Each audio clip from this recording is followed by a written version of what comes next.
के बारे में डिस्कस कर रहा हूं। देखोगे यहाँ पे सभी ड्रॉबैक है।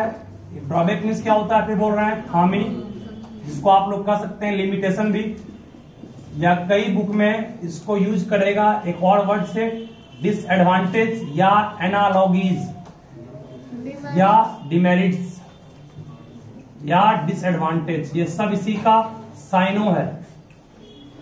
साइनो मतलब क्या होता है, पर्यायवाची, और एंटो मतलब क्या होता है, ध्यान दीजिएगा। ड्रॉबैक, लिमिटेशन, एनालॉगीज, डिमेरिट्स, ये सब क्या है, ध्यान दीजिएगा। कहता है इसका डेफिनेशन लिखो यहाँ पे, इट डज नॉट फर्स्ट में, it does not explain the stability of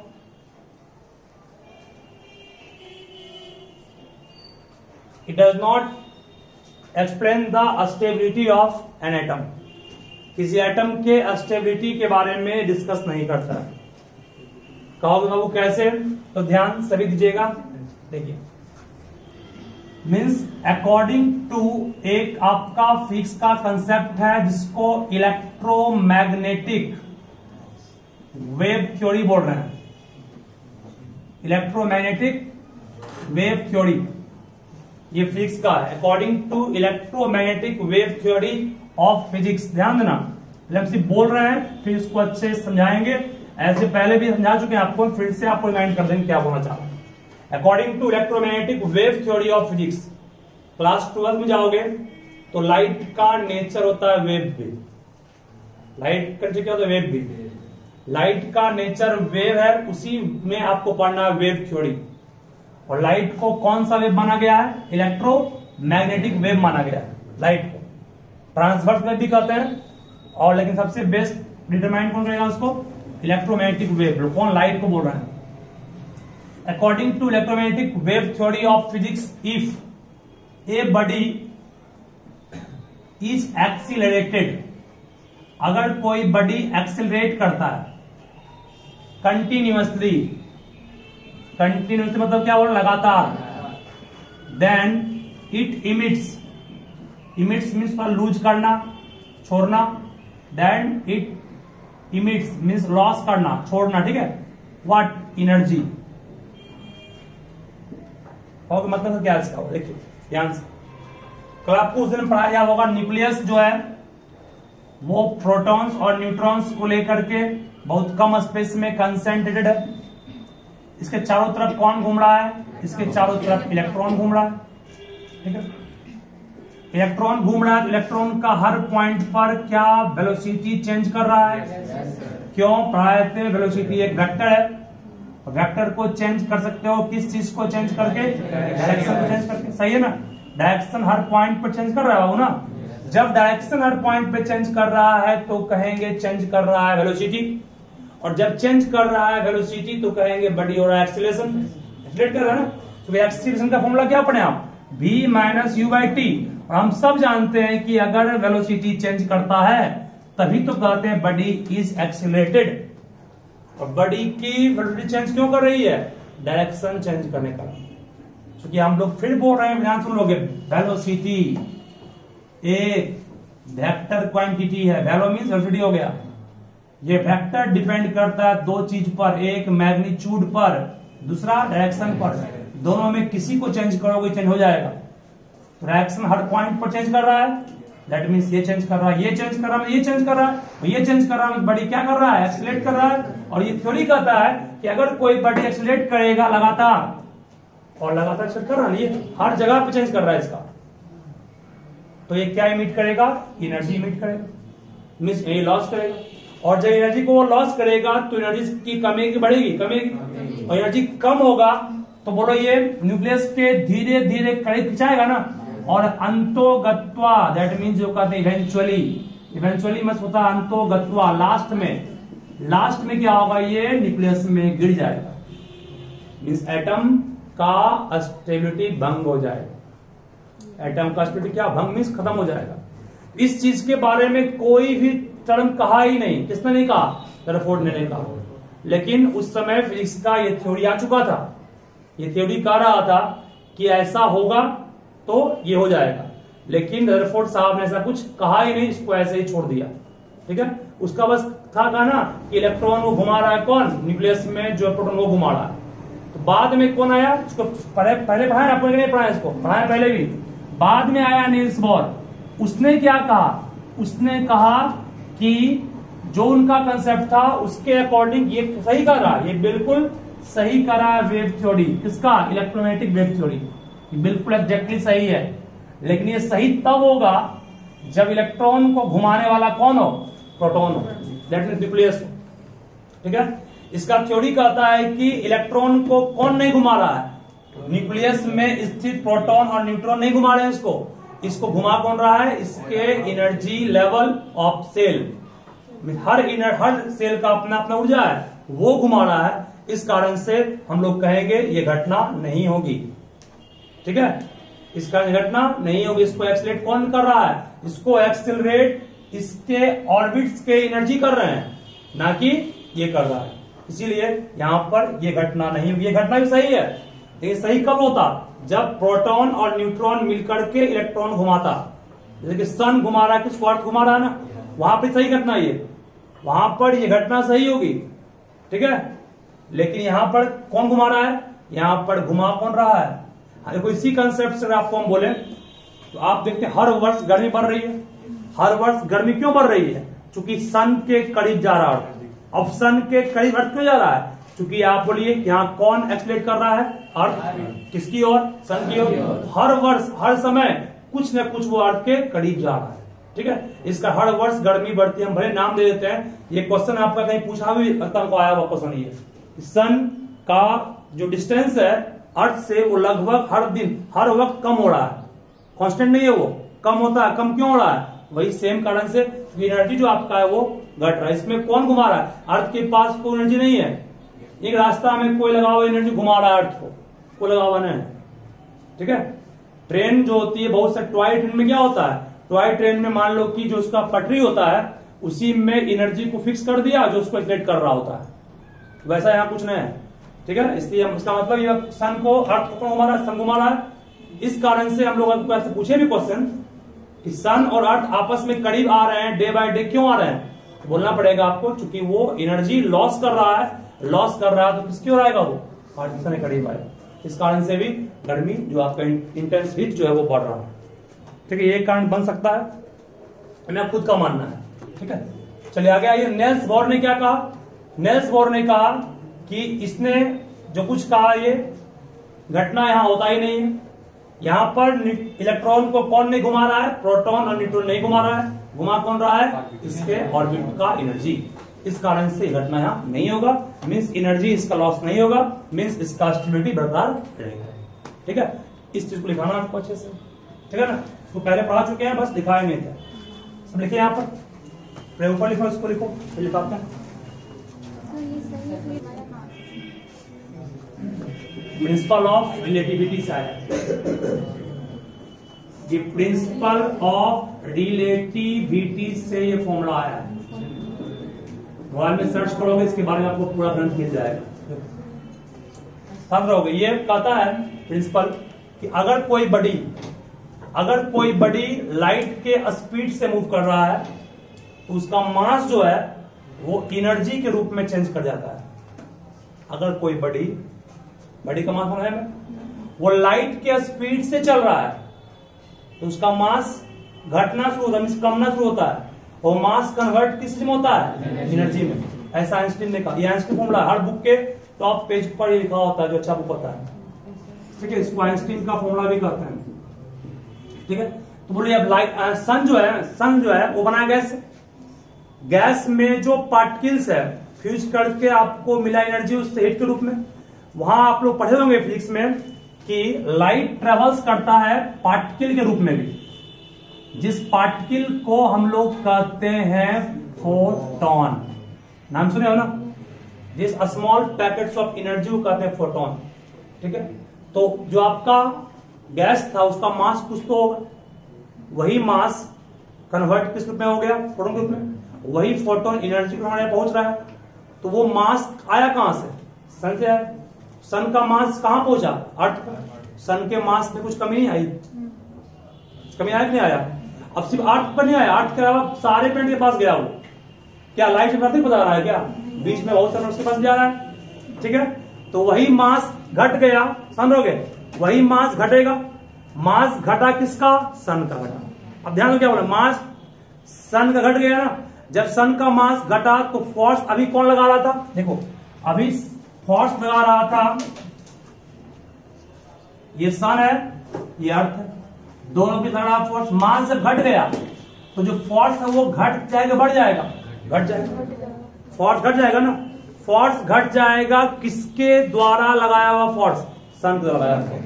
जब सन के द्वारा फोर्स लगाया हुआ घट जाएगा तो ये सन मतलब किसके करीब जा रहा है, तो भी समझ जाओ, बड़ी बात है, ठीक है। मैं दो यहां थ्योरी, एक आप कह सकते हो सन का मास घट रहा वो, और दूसरा इलेक्ट्रोमैग्नेटिक वेव थ्योरी से तुलना करोगे तो आपको जो बोले वो, ठीक है।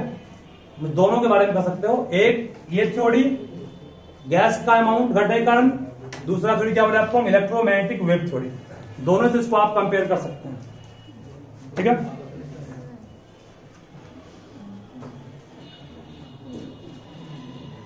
मिटा इसको, लिखो इसको पहले, बोलो, कोई भी ऑब्जेक्ट हो गया ना। तो ये थ्योरी ने क्या कहा कि अगर कोई भी बड़ी सर्कुलर पाथ में मूव करेगा तो वो, शांत रहोगे, तो वो लगातार एक्सेलरेट करेगा, मींस एनर्जी को लॉस करेगा, ठीक है। तो लिखो यहां पर, इतना करने के बाद सो, ठीक है ना, एनर्जी के बाद सो electron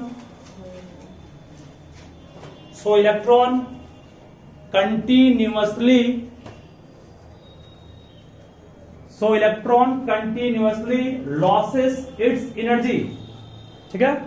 so electron continuously losses it's energy and finally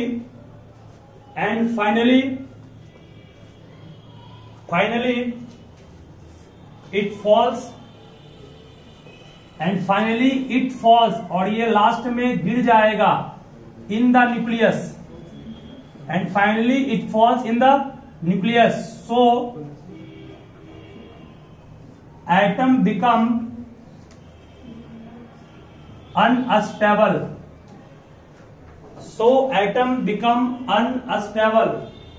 but, लेकिन ऐसा होता है क्या, नहीं होता है। But it does not happen, लेकिन ऐसा होता नहीं है।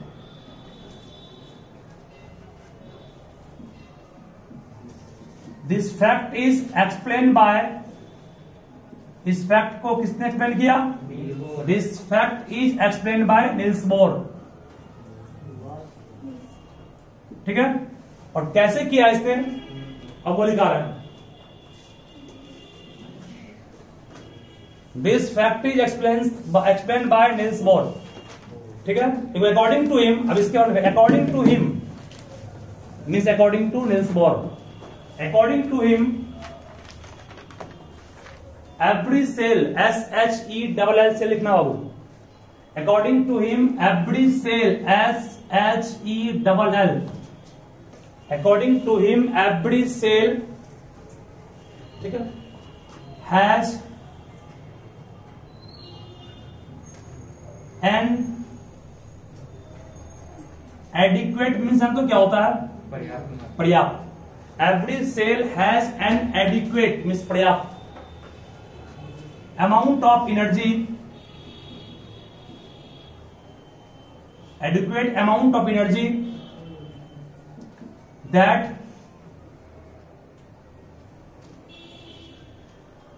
revolve electron,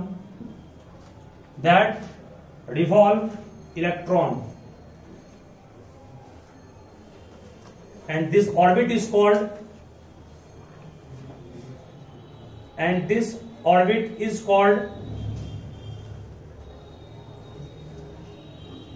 energy level,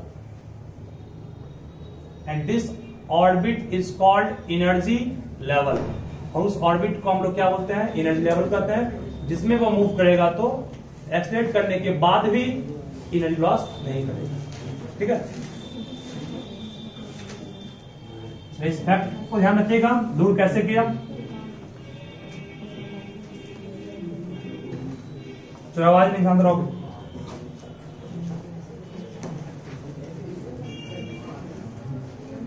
अगर आपको ये सब सबका पढ़ा होगा ही, फिर से इसको हम शॉर्ट में बोल देते एक बार। फिर भी देखिए, कोई भी बात में ध्यान रहोगे, कोई भी एलिमेंट है, मान लो एलिमेंट कोई मान लेते हैं एक्स, एक्स कोई आर्बिट्रेरी एलिमेंट है। ठीक है, यहां पर आप लिखते हैं जेड, यहां लिखते हैं कैपिटल ए। ध्यान सुनो, जेड को एटॉमिक नंबर कहते हैं, या इसी को नंबर ऑफ इलेक्ट्रॉन बोलेंगे। ठीक है, या इसी को हम लोग नंबर ऑफ प्रोटॉन बोलेंगे। इस तीनों की संख्या हमेशा क्या बराबर होगी, इस तीनों की संख्या हमेशा बराबर होगी। ठीक है, इन तीनों की संख्या हमेशा बराबर होगी। क्यों, तो बोलना पड़ेगा फॉर एवरी न्यूट्रल एटम, कोई भी न्यूट्रल एटम के लिए ये तीनों हमेशा क्या होगा, बराबर होगा, सेम रहेगा। ठीक है, कैपिटल ए को बोलते हैं मास नंबर, एटॉमिक मास नहीं, मास नंबर बोलता है। मास नंबर क्या है, तो mass number is sum of, ये सम होता है किसका, नंबर ऑफ प्रोटॉन और नंबर ऑफ प्रोटॉन और नंबर ऑफ न्यूट्रॉन का सम होता है मास नंबर। कई बुक में आप पढ़ते होंगे मास नंबर को एटॉमिक मास के रूप में याद कर लेते हैं। क्या वो करना सही है, करना सही है। कब, जब आप एक प्रोटॉन के मास को 1 U मान रहे हैं और एक न्यूट्रॉन के मास को 1 U मानते हैं ना। जैसे आप देखिए एग्जांपल, सोडियम का एटॉमिक नंबर 11 है, मास नंबर 23 लिखता है ना। मतलब क्या इसका, 11 इसमें इलेक्ट्रॉन है, 11 प्रोटॉन्स है और नंबर 11 है इसका। अब mass number means capital A का मान 23 है, इसका मतलब बोलो कैपिटल ए में इलेक्ट्रॉन कितना है, मतलब ये नहीं हम लोग को, प्रोटॉन की संख्या 11 ना, 11 प्रोटॉन्स है और न्यूट्रॉन कितना इसमें है, 23 में 11 गया 12 न्यूट्रॉन सही है। एक प्रोटॉन का मास पाए थे 1 U, तो 11 का मास कितना हो गया, 11 U। एक न्यूट्रॉन का मास 1 U लिखाए थे, लगभग 1 होता U, 12 कितना हो गया, 12 U, जोड़ेंगे कितना आएगा, 23 U नहीं आ गया। इसका मतलब जितना मास नंबर उतना ही एटॉमिक मास, सेम नहीं आ गया। इसीलिए हम लोग अक्सर क्या करते हैं, मास नंबर को एटॉमिक मास के रूप में मान के चल जाते हैं। लेकिन एक्चुअल में दोनों सेम नहीं, दोनों डिफरेंट है। मास नंबर क्या है, मास नंबर मापा है प्रोटॉन्स और न्यूट्रॉन की संख्या का सम, जबकि एटॉमिक मास मापा किसका सम, इलेक्ट्रॉन नहीं, प्रोटॉन और न्यूट्रॉन के मास का सम। उतने है ना, फिर अंतर यहाँ पर इसका कोई यूनिट नहीं है, यहाँ पर यूनिट में क्या लग गया, यू लग गया। तो ये संख्या माप रहा है कितना प्रोटॉन कितना न्यूट्रॉन है का जोड़, और ये माप रहा है प्रोटॉन और न्यूट्रॉन का मास कितना। ठीक है, तो मास नंबर एटॉमिक मास के न्यूमेरिकली सेम आता है, लेकिन दोनों सेम चीज नहीं है। Mass number is sum of proton and neutron, while atomic mass is the sum of the masses of proton and neutron। ठीक है, याद है क्या बोले हम। और हमेशा आप कई बुक में ऐसे लिखता है और कई बुक में आप इसको ऐसे पाइएगा, तो ये भी सही है, ऐसे भी लिखता है वो भी सही है, दोनों सही है। 23 को ऊपर लिखा तो भी सही, 23 को नीचे भी सही। नंबर ऑफ न्यूट्रॉन जब भी निकालना हो बाबू सुनोगे, नंबर ऑफ न्यूट्रॉन जब भी निकालना हो, इसके लिए आप मास नंबर में माइनस करो किसको, एटॉमिक नंबर को, मींस जेड को, मींस ई को, मींस पी को। जेड इक्वल किसके है, देखो जेड इक्वल किसके है, जेड इक्वल ई के, ई किसके इक्वल है, लिखा ना। ठीक है, इस दोनों को माइनस करके आप नंबर ऑफ क्या निकाल लोगे, देख दे रहे आप हम क्वेश्चन, ध्यान देना इस अच्छे से, सब नोट पर लेकर बिठाएंगे इसको नोट।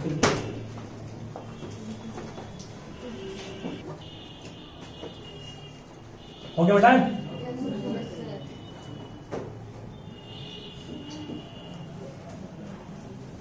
देखिए ध्यान से,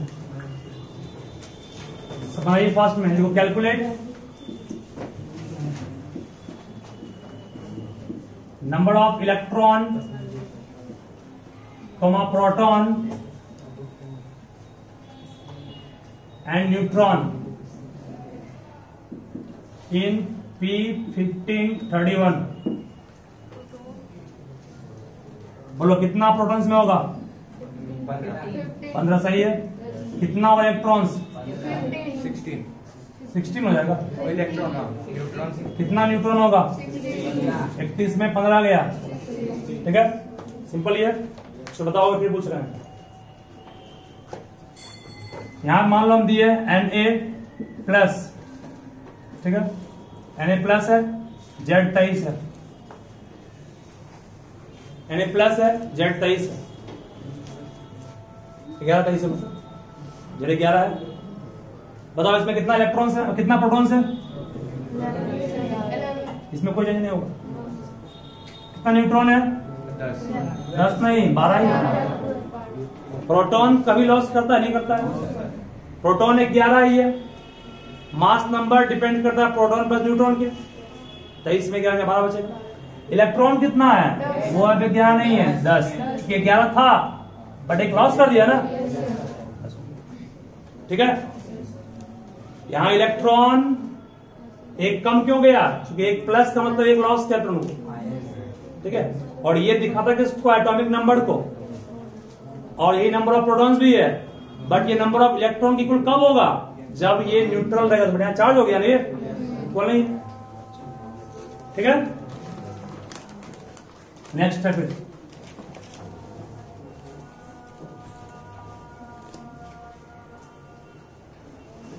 simple question.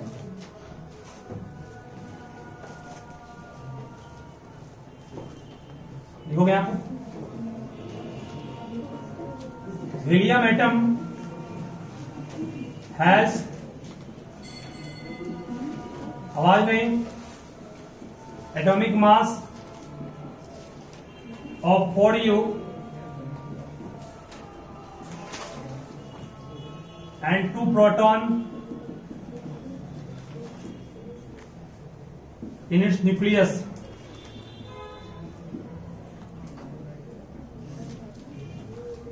How many neutrons does it have?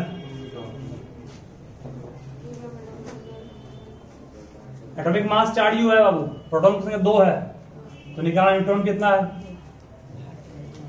Helium है, हीलियम का एटॉमिक नंबर क्या पढ़े हैं? 2 पढ़े हैं ना। मास क्या है? 4U। मास 4U का मतलब 4 मास नंबर भी हो गया ना, तो न्यूट्रॉन कितना हो गया? 4 में 2 गया, ठीक है। एटॉमिक मास को मास नंबर के इक्वल लेते हैं, क्यों? क्योंकि एटॉमिक मास में आपको पढ़ाए थे हम, जितना मास एक प्रोटॉन्स का होता है उतना एक न्यूट्रॉन का होता है, इसी कारण से।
चलो आवाज शांत रहोगे। अब इसके बाद हम लोग का टॉपिक सुनो क्या क्या है, और हम जो पढ़ा दिए उसको अब स्किप कर रहे हैं। पढ़ाए हैं आपको हम कुछ दिन पहले, 1-2 दिन पहले, एक आध हफ्ता पहले पढ़ा। सुनो क्या क्या पढ़ाए, बोल रहे हैं। इलेक्ट्रॉनिक कन्फिगरेशन पढ़ाए थे आपको हम, वैलेंसी भी सिखाए थे, वैलेंस इलेक्ट्रॉन सिखाए थे, और कौन मेटल है कौन नॉन मेटल ये पहचाना सिखाए थे। क्या था ना?